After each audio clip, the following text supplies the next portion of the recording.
Olá, eu me chamo Alan e hoje com Israel eu vou apresentar o nosso trabalho que tem como título Terapia Hormonal para Pessoas Transgênero. Foi um trabalho produzido dentro da disciplina de Fisiologia Endócrina. Os discentes envolvidos na elaboração sou eu, Alan Braga, Carlos Henrique, Fábio Felipe, Israel Farias, que vai me auxiliar na apresentação, Ruth Perdigão e Soraya Miranda. A docente responsável pela disciplina é a professora Carla. Esses são os tópicos que nós vamos abordar na apresentação de hoje. Vamos iniciar falando sobre a interação do sistema endócrino com o sistema genital feminino e masculino, falar sobre as funções dos hormônios sexuais e como eles agem no corpo, trazer a definição de pessoas trans e de terapia hormonal, falar sobre os objetivos da pessoa que decide pela estratégia hormonal, explicar um pouco mais sobre como essa terapia hormonal é feita e os seus riscos. Inicialmente, nós vamos trazer um panorama bem breve desses dois sistemas, só para contextualizar um pouco, e eu vou iniciar agora falando um pouco sobre o sistema endócrino. Pois bem, o sistema endócrino é o conjunto de glândulas responsáveis pela produção dos hormônios que são lançados no sangue e percorrem o corpo até chegar aos órgãos-alvo sobre os quais atuam. Junto com o sistema nervoso, o sistema endócrino ele coordena todas as funções do nosso corpo, de modo a modular também o funcionamento de outros sistemas, como o sistema reprodutor, por exemplo, que é o que a gente vai fazer um recorte aqui hoje para falar um pouco mais sobre essa questão da terapia hormonal. E nesse contexto, o hipotálamo é uma estrutura que a gente deve destacar para entender um pouco melhor a ação do sistema endócrino. O hipotálamo ele é um grupo de células nervosas localizadas na base do encéfalo e, como eu disse, tem importância fundamental na modulação do funcionamento do organismo, realizando a integração entre o sistema nervoso e o sistema endócrino, que, como eu já disse, né, é o que vai viabilizar o controle do funcionamento corporal de modo geral. E essa integração ela vai permitir a interação entre os diferentes sistemas fisiológicos do corpo, que a gente viu na imagem anterior. E partindo então para o sistema reprodutor, para trazer esse panorama, nós temos que, por parte né, do sistema reprodutor feminino, nós temos que o útero ele é composto pela parte do corpo, do fundo, o miométrio, endométrio e o colo do útero. E anexados a essa estrutura, nós temos duas tubas uterinas, dois ovários e a vagina. Por parte do sistema reprodutor masculino, como estruturas que estão representadas nessa imagem, nós temos o pênis, a uretra, o escroto, os testículos, o epidídimo, a próstata, a vesícula seminal e a glândula bulboretral. Então, apresentando os dois sistemas, eu vou falar rapidinho sobre a interação dos dois, só para trazer uma melhor descrição do funcionamento deles. O FSH, que é o hormônio folículo estimulante, e o LH, que é o hormônio luteinizante, eles são produzidos pela hipófise e regulam a atividade dos ovários e testículos. O hormônio folículo estimulante, que é o FSH, ele estimula a secreção de estrogênio e ele é responsável pela maturação, pelo desenvolvimento e maturação dos folículos ovarianos. Esses dois hormônios, eles têm outras funções, mas focando aqui no que é mais importante para a gente, o hormônio LH e FSH, eles atuam principalmente nas gônadas, sendo responsáveis pela produção de hormônios sexuais. Eles também são importantes para a definição das características sexuais primárias, no molde ali, dos órgãos sexuais internos e da genitália externa. E eles também determinam as características sexuais secundárias que estão relacionadas à forma do corpo. Entrando um pouco agora na parte funcional do sistema reprodutor feminino e masculino, a gente vai trazer aqui um pouco da função dos hormônios sexuais.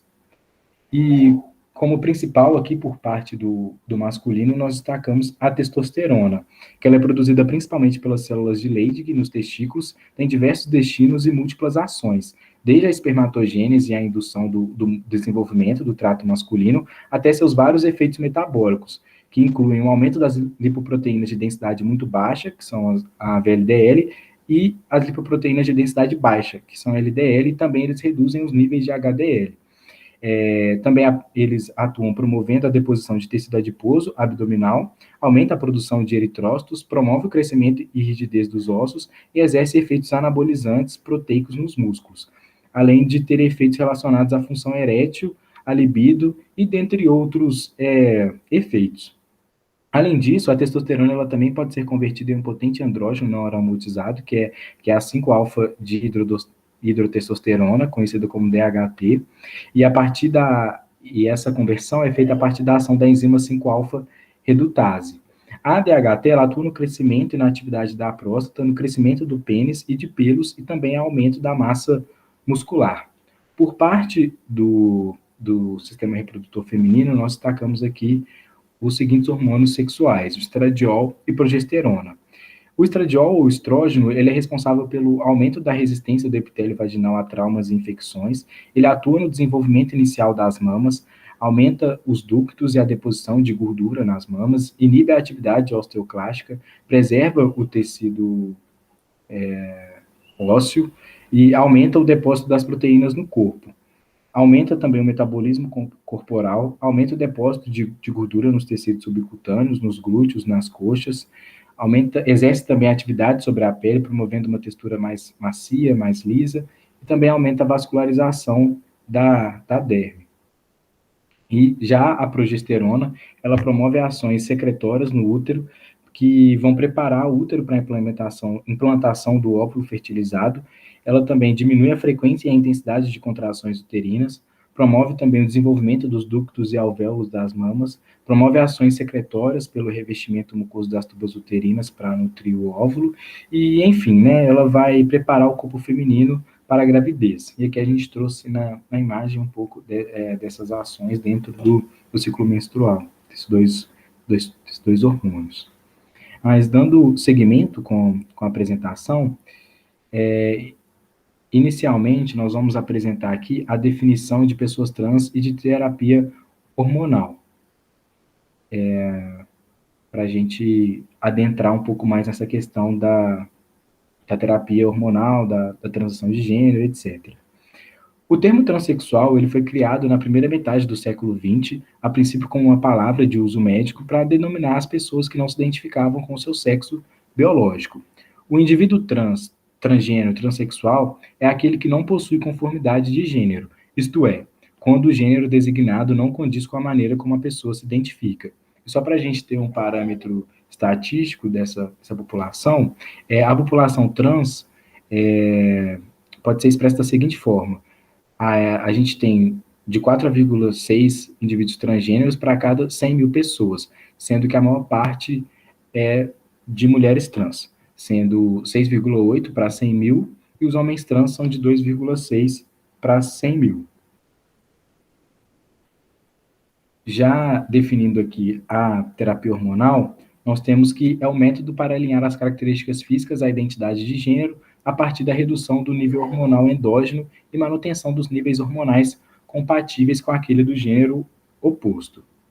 É importante ressaltar que não são todos os indivíduos trans que vão buscar essa terapia hormonal, mas muitos buscam essa terapia como uma forma de se sentir trazer essa identificação, né, essas imagens de estereótipo e tudo mais, se sentem mais confortáveis com isso. Mas é bom salientar que não são todos os indivíduos trans que vão buscar uma terapia hormonal.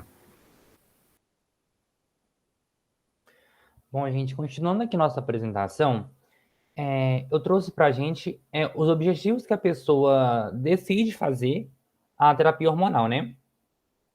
E a gente pode perceber que essa pessoa, ela busca... Por que ela faz? Ela decide fazer essa estratégia? Porque ela tenta buscar uma consonância entre as suas características físicas e sua identidade de gênero, com a redução dos seus níveis hormonais endógenos e a manutenção dos níveis hormonais compatíveis com aqueles do gênero oposto. Essa terapia, basicamente, ela busca propiciar um bem-estar físico, mental e emocional para essa pessoa trans. Bom, gente, como que essa terapia ela é feita? Tanto a terapia feminilizante quanto a masculinizante, ela faz parte de um processo transexualizador, onde vai induzir o desenvolvimento das características sexuais secundárias desejadas, suprimindo ao mesmo tempo as características do sexo biológico, proporcionando uma diminuição do sofrimento que é causado pela inadequação das características físicas à identidade do gênero, né?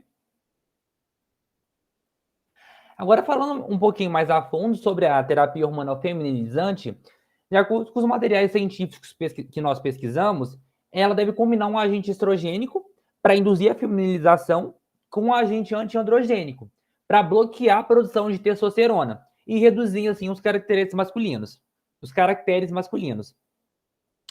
Essa estrogenoterapia, ela vai ser a base para o processo de feminização dos indivíduos transexuais femininos. Porque com os efeitos observados durante essa terapia, começa a partir de 3 meses e o ápice geralmente é com 24 meses. Essa terapia ela vai implicar basicamente no desenvolvimento de características femininas, como, por exemplo, o desenvolvimento mamário, a distribuição feminina da gordura corporal, a redução da massa muscular, volume testicular e atrofia prostática, entre outras coisas também. E dependendo da orientação médica, ela pode ser prescrita via oral, via transdérmica ou via parenteral. O fármaco mais usado nessa terapia é o 17-beta-estradiol, que é onde ele é usado por via oral ou por via transdérmica. E esse tratamento ele é feito em conjunto com antiandrogênios, sendo o acetato de ciproterona um dos mais comuns que são usados, né?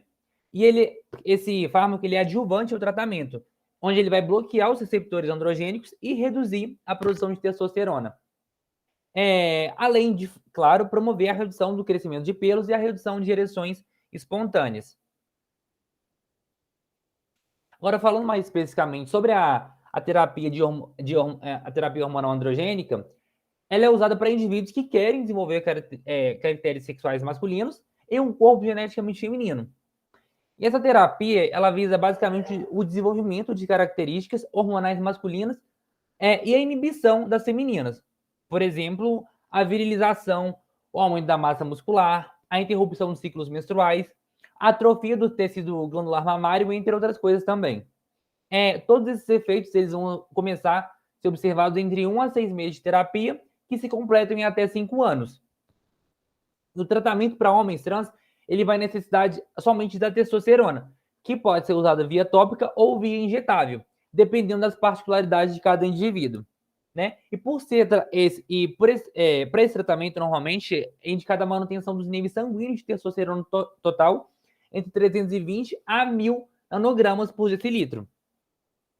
E essas terapias também elas vão ser usadas conforme a resposta clínica do indivíduo. Claro, dependendo do nível hormonal atingido e dos efeitos adversos observados. Outro ponto importante também que vale salientar é que essa terapia hormonal para homens trans vai resultar em níveis séricos de estrogênio abaixo de 50 picogramas por ml, o que vai prevenir o sangramento uterino, né? E pode ser usada junto com a progesterona para cessar ciclos menstruais em raras situações. Bom, gente, agora falando sobre o uso dessa terapia em crianças e adolescentes. O uso da terapia hormonal em crianças e adolescentes, ela vai ser orientada através das leis que vão se basear em uma escala chamada de escala de Turner. Ela é basicamente uma avaliação da maturação sexual de crianças, adolescentes e adultos. Essa escala ela define as medidas físicas de desenvolvimento baseado nas características sexuais externas, primárias e secundárias do indivíduo. Por exemplo, na fase pré-puberdade, ou também chamada de Turner 1, não há nenhuma intervenção médica que possa ser realizada. O que pode ser feito é informar as instituições responsáveis pelo indivíduo, como, por exemplo, a casa ou a escola, para garantir que essa criança cresça em um ambiente seguro e acolhedor e que antes de uma possível terapia seja realizada, assim, uma transição social dessa criança, né? Já no início da puberdade, ou também chamado de Turner 2, é recomendável a supressão da puberdade, antes do desenvolvimento irreversível das características sexuais secundárias. No caso, quando a intervenção ela é realizada, é usado um agonista de GnRH, onde vai ocorrer o bloqueio do eixo hormonal hipotálamo-hipófise gonadal. E durante o uso desses bloqueadores hormonais, o adolescente ele deve ser monitorado para que não ocorram os efeitos adversos, como, por exemplo, parada de crescimento e da maturação óssea. Aos 16 anos, caso persistir a identidade de gênero incongruente com o gênero designado no nascimento, e se a pessoa estiver apta a decidir, ela deve ser orientada para a puberdade com características corporais desejadas, ou também chamada de hormonioterapia, onde as trans femininas irão usar o 17-beta-estradiol oral por 5 microgramas por quilo ao dia, com aumento da dose a cada 6 meses, né? E os trans masculinos irão usar a testosterona intramuscular com a dose de 25 miligramas por metro quadrado a cada 2 semanas, com aumento da dose a cada 6 meses. É importante a gente destacar também a necessidade de um acompanhamento de uma equipe médica multidisciplinar para com esse indivíduo, em todo o período do ciclo de sua escolha. Agora, para fechar o nosso trabalho, nós vamos falar um pouquinho sobre os riscos dessa terapia.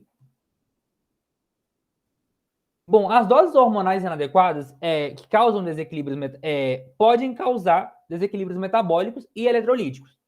E podem também potencialmente aumentar os riscos, por exemplo, de câncer e riscos cardiovasculares do indivíduo trans. Os principais riscos para o processo de feminização envolvem o sistema cardiovascular. Entre eles, por exemplo, a trombose venosa profunda, o surgimento de dislipidemias e o ganho de peso. Além disso, também, o emprego de progestágenos ele deve ser evitado por ter benefícios duvidosos e aumentar os efeitos colaterais da terapia. Já para o processo de masculinização, os efeitos indesejados do uso da testosterona envolvem o surgimento de acne e a possibilidade de toxicidade hepática e muscular. Bom, gente, essas aqui são nossas referências, né? Muito obrigado.